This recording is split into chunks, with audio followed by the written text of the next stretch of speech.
Good afternoon my dear student. Social science में हमारा chapter number 2 का रिवीजन चल रहा था, जो कि हमने लास्ट रिवीजन में types and method of farming, types of farming, important crops of India and their distribution. तो जो distribution of crops in India according to season and according to study. According to season में खरीफ फसल, rabi crops and zaid crops, ये हमने देखा था। And according to study में food crops, cash and commercial crops. And इन सबको हमें किस तरह लिखना था वो सब भी मैंने आपको बताया था। अब हमारे जो क्रॉप्स थे वो कौन कौन से, wheat, rice, bajra, barley, gram and pulses, and where they find, और वो सभी कौन कौन से स्टेट में हमें अवेलेबल है वो सब हमने देखा था। उसके बाद types and method of farming, अर्थात कि जो कितने तरह की खेती होती है वह हमने देखा था। Types of farming, general farming, specific farming, dry farming, mixed farming and system irrigated farming. Okay, ये सब उसके पॉइंट्स थे। और उसके बाद सिस्टम और ऑफ फार्मिंग, किस तरह की जो खेती है वह किस तरह की जाती है, खेती के प्रकार और उन्हें किन भागों में विभाजित किया जाता है। Individual farming, collective farming, cooperative farming, government farming, capitalistic farming, इस तरह की जो अलग अलग टाइप्स ऑफ फार्मिंग थी, सिस्टम, वह हमने देखा। अब आज हमारा नेक्स्ट पॉइंट है role of government agencies in agriculture development, अर्थात कि जो कृषि है, जो हमारी एग्रीकल्चर है, उसके विकास में जो हमारी गवर्नमेंट है उसका वह क्या करती है, क्या उनके प्रयास रहते हैं। तो भारत में कृषि की उन्नति हेतु 1966-67 में हरित क्रांति द्वारा तकनीकी परिवर्तन पर कृषि क्षेत्र में नए युग का सूत्रपात हुआ, अर्थात इन 1966 and 67 a new era was started due to technological change by green revolution, अर्थात कि जो हरित क्रांति थी उसके द्वारा। अब हम देखेंगे कि सरकार द्वारा प्रयास किए गए ग्रीन रेवोल्यूशन, हरित क्रांति का तात्पर्य कृषि उत्पादन में उस तीव्र वृद्धि से है जो अधिक उपज देने वाले, अर्थात कि जो हाई यील्डिंग वैरायटी बीजों, रासायनिक उर्वरकों एवं नई तकनीकी के प्रयोग के परिणाम स्वरूप हुई है। इस तरह हरित क्रांति के फलस्वरूप फसलों की उत्पादकता में काफी वृद्धि हुई है। भारतीय कृषि में उन्नत किस्म के बीजों का प्रयोग बढ़ता जा रहा है।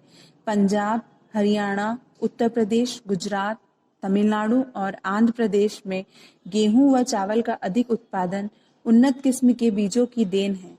और अब हम देखेंगे कि जो ग्रीन रेवोल्यूशन आर फॉलो, जो हरित क्रांति है उनकी विशेषताएं। Use of high yielding variety seeds, अर्थात अधिक उपज देने वाले बीजों का प्रयोग। हरित क्रांति की जो अगर हम विशेषताएं देखेंगे तो उसमें आएगा use of high yielding variety seeds. आप अपने जो क्वेश्चन है वैसे लिख सकते हैं कि अगर आपके मतलब 3 मार्क्स या 4 मार्क्स में क्वेश्चन आ जाए कि right about briefly green revolution, तो ग्रीन रेवोल्यूशन क्या है, उसके जो फॉलोज मतलब जो उसकी विशेषता है वो आप लिख सकते हैं। Use of high yielding variety seeds, अधिक उपज देने वालों बीजों का प्रयोग। यूज ऑफ केमिकल फर्टिलाइजर, अर्थात कि जो रासायनिक उर्वरक का उपयोग। यूज ऑफ पेस्टिसाइड्स, अर्थात कि जो कीटनाशक दवाओं का प्रयोग, ये सब हरित क्रांति में किया गया। Extension of agriculture machinery, tools and implements, अर्थात कि जो कृषि यंत्रीकरण का विस्तार, जो कृषि में जो खेती में अलग अलग जो मशीनें हैं उनका यूज भी जो ग्रीन रेवोल्यूशन है उसमें यूज किया गया। Extension of small and medium irrigation project, लघु एवं मध्यम सिंचाई परियोजना का भी इसमें विस्तार किया गया। Use of techniques for soil conservation, अर्थात कि भूमि संरक्षण की नई तकनीकी का भी इसमें प्रयोग किया गया। Encouragement to agriculture research and soil testing, कृषि उत्पादकों के समर्थन में मूल्य का निर्धारण। और लास्ट था extension of finance and loan facilities for agriculture, कृषि शोध एवं भूमि परीक्षण को बढ़ावा देना हरित क्रांति का मुख्य विशेषता थी। अब हरित क्रांति के बाद हम देखेंगे white revolution. White revolution is a closely related to animal rearing. जो श्वेत क्रांति थी, श्वेत क्रांति का पशुपालन से संबंध है। श्वेत क्रांति का अर्थ है डेयरी विकास कार्यक्रमों के द्वारा दूध के उत्पादन में वृद्धि। इसमें ग्रामीण क्षेत्रों में दूध का उत्पादन बढ़ाने पर विशेष बल दिया गया था। इसे ऑपरेशन फ्लड के नाम से भी जाना जाता है। सरकार द्वारा विदेशी नस्लों की गायों तथा स्थानीय गायों के संकरण से नई जाति का विकास किया गया जो अधिक दूध देती है। ग्रामीण क्षेत्रों में सहकारी समितियों का गठन कर गांवों में दुग्ध उत्पादनों के दूध को एकत्रित करने, उसे बेचने का प्रबंध करती थी। ये समितियां ऋण देती थी तथा पशुओं की चिकित्सा व्यवस्था भी करती थी। यह आंदोलन गुजरात के खेड़ा जिले से प्रारंभ होकर बड़ी तेजी से महाराष्ट्र, आंध्र प्रदेश, तेलंगाना, पंजाब, हरियाणा, राजस्थान, उत्तर प्रदेश में आदि में फैल गया। अब हम देखेंगे येलो रिवॉल्यूशन, पीली क्रांति। The strategy of research and development in the field of production of crops for edible oil and oilseeds is known as yellow revolution. खाद्य तेलों एवं तिलहन फसलों के उत्पादन के क्षेत्र में अनुसंधान और विकास करने की रणनीति को येलो रिवॉल्यूशन कहते हैं। 60 के दशक तक भारत तिलहन उत्पादन में आत्मनिर्भर था, किंतु कुल कृषि भूमि में तिलहन फसलों के घटते क्षेत्रफल, खाद व उर्वरकों के नगण्य उपयोग, सिंचाई के सीमित साधन, बढ़ती आबादी और फसल सुरक्षा एवं वैज्ञानिक तरीकों के उपयोग न करने से देश में खाद्य तेलों की कमी हो गई। तिलहन उत्पादक बढ़ाने हेतु अनेक प्रयास किए गए, जैसे कि 1987 टू 1988 में भारत सरकार ने एक टेक्नोलॉजी मिशन की शुरुआत की, जिसके द्वारा राष्ट्रीय, राज्य व स्थानीय स्तर पर गठित सरकारी समितियां कृषि अनुसंधान एवं ऋण प्रदान करने वाली संस्थाओं की मदद से तिलहन उत्पादन की अधिक लाभप्रद बनाने के लिए उपाय करती थी। इसके बाद हम देखेंगे नीली क्रांति। Turn your page. Blue revolution. Progress in production and productivity in fishery sector in the country is called blue revolution. अर्थात कि देश में मछली उत्पादन में हुई प्रगति को नीली क्रांति, ब्लू रिवॉल्यूशन कहते हैं। भारत विश्व में कुल मछली उत्पादन में तीसरा बड़ा राष्ट्र है। देश में मछली उत्पादन को बढ़ाने के लिए विश्व बैंक की सहायता से एक परियोजना 5 राज्यों में लागू की गई। मछली उत्पादन में भोजन की आपूर्ति बढ़ती है, पोषण आहार का उच्च स्तर ऊंचा उठता है, रोजगार के अवसर बढ़ते हैं तथा विदेशी मुद्रा भी प्राप्त होती है। न लास्ट है पिंक रिवॉल्यूशन, गुलाबी क्रांति। शरीर के रोग प्रतिरोधक क्षमता बढ़ाने में प्रकृति खनिज एवं विटामिन का बहुत महत्वपूर्ण स्थान है। हमारे देश में विविध जलवायु एवं मिट्टी का उपयोग करते हुए उष्ण एवं शीतोष्ण कटिबंधीय फलों जैसे कि सेब, आम, केला, नारियल, काजू, अनानास, संतरे, नींबू, नाशपाती, बादाम की खेती कर विकसित करने पर जोर दिया गया, जिसे गुलाबी क्रांति अर्थात पिंक रिवॉल्यूशन कहते हैं। इस तरह की जो सभी रेवोल्यूशन है वो आपके 3 मार्क्स या 2 मार्क्स में आपके शॉर्ट क्वेश्चनों में आ सकती है, तो आप इस सबको मतलब इजीली लर्न कर सकते हैं। अब हमारा नेक्स्ट है medicine and horticultural crops method, utility and security. औषधीय उद्यान विधि, उपयोगिता व उनकी सुरक्षा। India has a great potential of production horticultural crops like fruits, vegetables, herbs, automic plants, spices due to a large variety of soil and varied climate। अर्थात कि भारत में जलवायु एवं मिट्टी की विविधता के कारण फलों, सब्जियां, जड़ी बूटियों, सुगंधित पौधों, मसालों एवं बागवानी फसलों के उत्पादन की अच्छी संभावना है। भारत सब्जियों और फलों का दूसरा सबसे बड़ा उत्पादक देश है। विश्व उत्पादन का 10% एवं 13.28% सब्जियों का उत्पादन भारत में होता है। अब हमारा पहला पॉइंट है fruits. The fruits of tropical areas like mango, banana, lemon, pineapple, papaya, guava, chiku, jackfruit, lychee, grapes, fruit of temperate area like apple, pears, apricot, almonds, all types of foods produced in India. India leads the world in the production of mango, banana, chiku and lemon.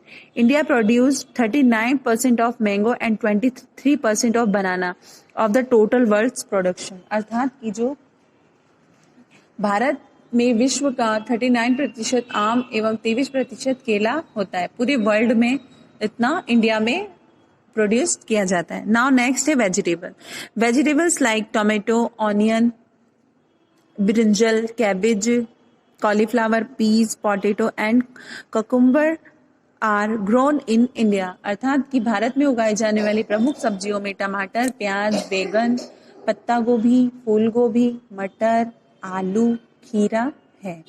दुनिया में सब्जियों की पैदावार में चीन के बाद दूसरा स्थान भारत का है। भारत फूलगोभी के उत्पादक में विश्व में प्रथम, प्याज में द्वितीय और पत्ता गोभी में तीसरे स्थान पर है। नाउ फ्लावर्स, फूल। भारत में फूलों की खेती परंपरागत ढंग से ही हो रही है। गुलाब, ग्लैडियोला, ट्यूबरोज, कोसाद्रा के उत्पादन में भी तेजी वृद्धि होती है। नाउ मसाले, स्पाइसेस। भारत मसालों का घर कहा जाता है। यहाँ काली मिर्च, इलायची, अदरक, लहसुन, हल्दी, मिर्च के साथ साथ बीज वाले मसालों का भी उत्पादन होता है। भारत मसालों का सबसे बड़ा उत्पादक, उपभोक्ता एवं निर्यातक भी है। अब हम देखेंगे कि जो जड़ी बूटियां एवं औषधीय उपयोग, जो herbals plants and their medicine use. प्राचीन काल से ही भारत औषधीय पौधों एवं जड़ी बूटियों का भंडार रहा है, लेकिन वर्तमान में पूरे विश्व की प्रतिदिन एक वनस्पति लुप्त होती जा रही है। भारत में कई वनस्पतियां लुप्त हो चुकी हैं और वनस्पतियां लुप्त होने की कगार में है। अत्यधिक एलोपैथिक रासायनिक दवाओं के उपयोग से उपचार के साथ साथ स्वास्थ्य पर इसके विपरीत प्रभाव के कारण आज विश्व प्राकृतिक जड़ी बूटियों के उपयोग की ओर ध्यान देने लगा है। भारतीय चिकित्सक पद्धतियों जैसे आयुर्वेद, यूनानी में दी जाने वाली दवाइयां भी इन जड़ी बूटियों व औषधीय पौधों का उपयोग किया जाता है। तो इस तरह हम इनकी क्या जो यूजेस हैं और इनके क्या फायदे हैं वो हम इस तरह के पॉइंट में कि भारतीय औषधियों के विषय में आप कुछ लिखिए तो आप ऐसा लिख सकते हैं। इस तरह ही आपका बड़े जो लॉन्ग टाइप के क्वेश्चन है उसमें इस टाइप के क्वेश्चन आ सकते हैं। जो इंडियन हर्ब्स हैं उसमें आप मुलेठी, ग्वारपाठा, अश्वगंधा, सर्पगंधा, गिलोय, शतावरी, तुलसी, आंवला, हल्दी, नीम, मतलब इनके बारे में कुछ कुछ चीजें लिख के और इनके क्या क्या यूजेस हैं आप वो अपने आंसर में लिख सकते हैं। तो उस तरह आप अपने आंसर को डिफाइन कर सकते हैं। ये कहाँ मिलती हैं, ये सभी इजीली आपके बुक में अवेलेबल है, जिसे आप इसका एक बार रिवीजन कर लीजिए। अब इसके बाद हमारा एक पॉइंट है horticultural development programme. National horticulture mission and national horticultural centre are the sponsor programme of central government which was started in 2005। राष्ट्रीय उद्यानिकी मिशन एवं राष्ट्रीय बागवानी केंद्र सरकार के प्रायोजित कार्यक्रम हैं, जिन्हें 2005 में प्रारंभ किया गया। इन कार्यक्रमों के अंतर्गत बागवानी उत्पादन के उत्पादन एवं में क्या क्या कार्य सम्मिलित किए गए, जैसे कि to establish graft bank to increase the production of quality plants and fulfil its demand. कलम बैंक स्थापित करना, पर्याप्त गुणवत्ता वाले पौधों का उत्पादन एवं पूर्ति क्षमता बढ़ाना। सेकंड था to increase the productivity of horticultural crops. बागवानी फसलों के उत्पादन एवं उत्पादकता में वृद्धि करना। मिट्टी एवं पत्तियों के परीक्षण हेतु प्रयोगशालाएं, पौधशालाएं, पाली हाउस, ग्रीन हाउस की सुविधाएं बढ़ाना। निर्यात के लिए उच्च किस्म की बागवानी फसलों का उत्पादक बढ़ाना। उच्च किस्म के प्रसंस्करण उत्पादकों की पैदावार बढ़ाना। अब इनकी उपलब्धियां, बागवानी फसलों के अंतर्गत 97,503 हेक्टेयर अतिरिक्त क्षेत्र पाए गए। फल, सब्जी एवं मसालों के लिए क्रमशः अलग अलग क्षेत्रों में अधिक क्षेत्रों को शामिल किया गया। इस तरह हम देखेंगे कि इनका भी मतलब जो प्रोग्राम से डेवलपमेंट प्रोग्राम चलाए गए उसका काफ़ी फायदा हुआ और मतलब लोगों ने इन चीज़ों को अपनाना स्टार्ट किया और किस तरह इनके यूजेस हैं हम उस तरह वो भी अपने आंसर्स में मेंशन कर सकते हैं। हमारा नेक्स्ट पॉइंट आता है mineral types, distribution, importance and conservation. खनिज प्रकार, वितरण एवं महत्व, उनका संरक्षण। धरातल के नीचे बहुत गहराई तक खोदकर बहुत से पदार्थ निकाले जाते हैं जिन्हें खनिज कहा जाता है। Substance which are extracted by digging the earth surface deeply are called mineral substance, उसे खनिज कहते हैं। कहीं कहीं ये पदार्थ भूमि के कटाव के कारण धरातल पर ही मिल जाते हैं। प्रकृति ने खनिज पदार्थों को पृथ्वी के गर्भ में बहुत नीचे इकट्ठा किया है। अधिकतर खनिज पदार्थ पुरानी चट्टानों में ही पाए जाते हैं। आधुनिक औद्योगिकी उन्नति का आधार खनिज पदार्थ पर ही है। कारखानों में लगी मशीनें, पानी पर तैरते जहाज, ऊंची इमारतें, विभिन्न प्रकार के अस्त्र शस्त्र, सिक्के व हमारे उपयोग में आने वाली धातु से बनी सभी वस्तुएं खनिज पदार्थों की ही देन है। देश के औद्योगिक विकास का आधार विभिन्न प्रकार के खनिज पदार्थ पर ही है। अब हम वह देखते हैं कि हमें किस किस टाइप की जो खनिज है वो मिलती है। धात्विक खनिज, मेटेलिक मिनरल्स। फर्स्ट पॉइंट है हमारा मेटेलिक मिनरल। ये हमें किस क्षेत्र में मिलता है, इसका क्या यूज होता है, जैसे कि तांबा, सोना, चांदी, सीसा, टीन, जस्ता, बॉक्साइट, ये सब मेटेलिक मिनरल्स हैं। आप ये सब अपने आंसर में मेंशन कर सकते हैं। Non metallic minerals, these are the minerals in which metals are not present. यह ऐसा अत्यधिक खनिज, ऐसे खनिज पदार्थ जिनमें धातु नहीं पाई जाती, जैसे हीरा, अभ्रक, कोयला, नमक, जिप्सम, चूने का पत्थर आदि नॉन मेटेलिक मिनरल्स होते हैं। ये कहाँ पाए जाते हैं, ये सब आप अपने आंसर में मेंशन कर सकते हैं। आयरन ओर अर्थात लोहा एस। आधुनिक औद्योगिक सभ्यता का आधार लोहा है। संसार के लोहा उत्पादक देशों में भारत का 8वां स्थान है, परंतु उत्कृष्ट लोहे की प्राप्ति में भारत का दूसरा स्थान है। हेमेटाइट, नेक्स्ट है हेमेटाइट। यह it is red and brown in colour. यह लाल एवं भूरे रंग का होता है। इसमें धातु का अंश 60 से 70% होता है। ये सर्वोत्तम प्रकार के लोह अयस्क हैं। इस तरह के मतलब आपके fill in the blanks short type question में इस सबके आ सकते हैं। नाउ नेक्स्ट है मैग्नाइट, लिमोनाइट, सीडेराइट। इस तरह के जो मतलब मेटेलिक नॉन मेटेलिक मिनरल्स हैं आप उसमें मेंशन कर सकते हैं। तो ये आपके मतलब शॉर्ट क्वेश्चन में इनका ज्यादा मतलब आना पॉसिबल है, तो आप इसे भी मतलब इजीली रिवाइज कर लीजिए।